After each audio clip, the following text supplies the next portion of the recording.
The roots of the East Preston United Baptist Church run deep. It was established 170 years ago by Richard Preston, a freed slave out of Virginia. But in recent times, the limbs and branches had become divided. Reverend Lakita Porter, lawyer, businesswoman, and with a Master of Divinity from Princeton, answered an ad for a pastor. I read it and I thought, if they really want this kind of pastor, they want me. It was clear.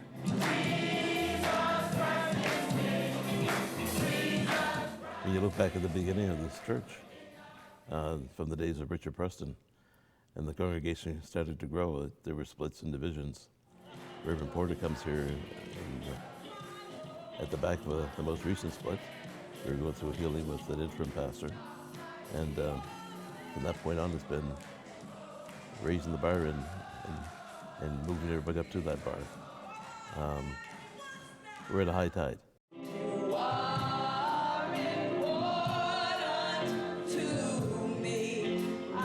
With former Crown Prosecutor Pastor Porter making the closing argument for the Lord and Christian Fellowship, the East Preston United Baptist Church is once again vibrant, alive, and hard at work.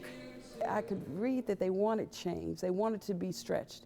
They wanted to study God's Word, which was my first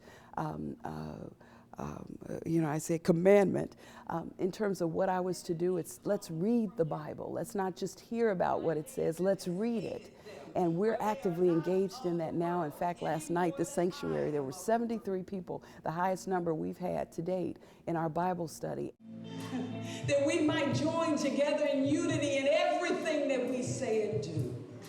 Her transition here from Florida, where she established the Kingdom Bible Christian Church of Tampa, was smooth. It was clear to both myself and the congregation that God had put us together. I was in Plant City, Florida, and then I come to Nova Scotia, East Preston, Nova Scotia.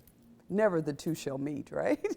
I mean, I'm way over there and they're here, but God did this, and for this time, for this season, it is a perfect fit. Junior Deacon Morgan Williams also sees God's hands at work here. I see him all over. I feel that he has blessed us with her because he knew what we needed, and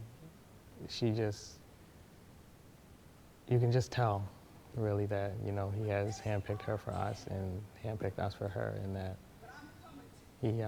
he's moving in the church a lot now through her, and he's just present.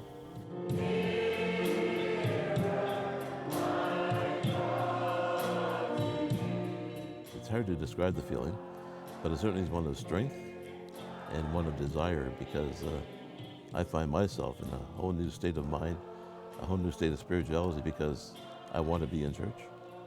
And there were times when there's something else going on that I would say, well, it doesn't matter, I go to that and skip church and go back next week.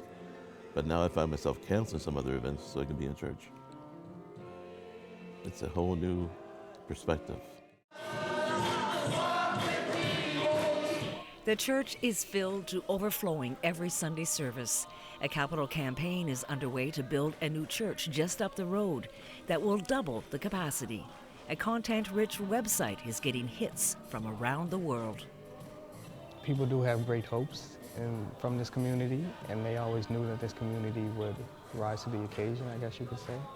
And so with her coming, I guess that just brought it to life, in that we are a small community in Nova Scotia, but we can accomplish great things, we can do great things, and I think it's made us more proud to call East Preston our home. I always tell the congregation, all hands on deck. We need all hands. We need everybody using their gifts to the best of their ability, and this church will really make an impact in the world, not just this community, but in the world. In East Preston, I'm Barb Anderson for Eastlink Magazine.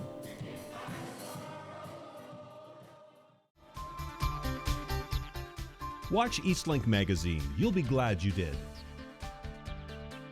Eastlink Magazine, brought to you by Nova Scotia.